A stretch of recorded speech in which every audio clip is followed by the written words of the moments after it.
Baik, Assalamualaikum dan salam sejahtera. Selamat kembali ke rancangan YouTube XM Malaysia bersama saya, Imran Zalani.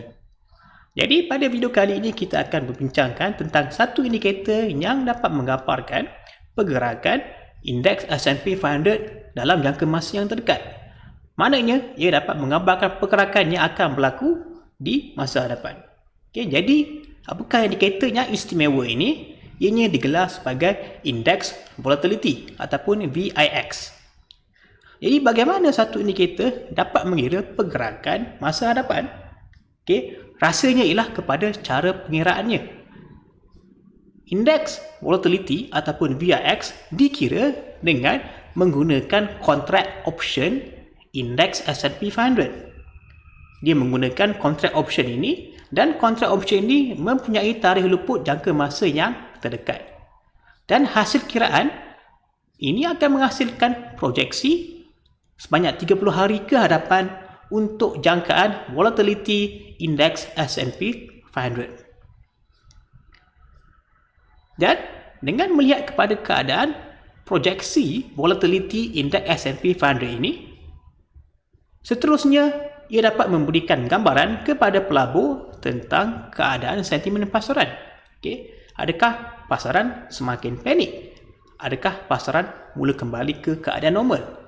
Dan semua ini dapat kita tafsirkan melalui indikator VIX. Jadi bagaimana kita nak membaca nilai indikator VIX?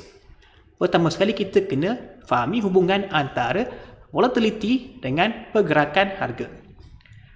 Semasa pergerakan volatility meningkat ataupun semakin dinamik, ia bermakna pasaran sedang semakin aktif.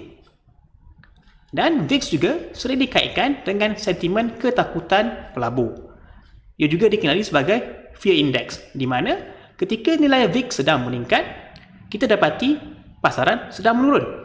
Kebanyakan pelabur sedang takut dan mereka mula menjual aset-aset di dalam pasaran. Dan sebaliknya ketika keadaan VIX, nilai VIX sedang menurun, kita lihat pula di dalam pasaran nilai sedang menaik. Harga dalam pasaran sedang menaik secara rata-rata keseluruhan. Jadi kenapa ini berlaku? Jadi ini berlaku kerana nilai bacaan VIX akan meningkat apabila ada permintaan yang tinggi kepada kontrak option S&P 500 yang telah kita sebutkan di awal tadi. Dan ini kebiasaannya berlaku ketika harga indeks S&P 500 sedang menurun. Kenapa ia berlaku semasa nilai S&P sedang menurun?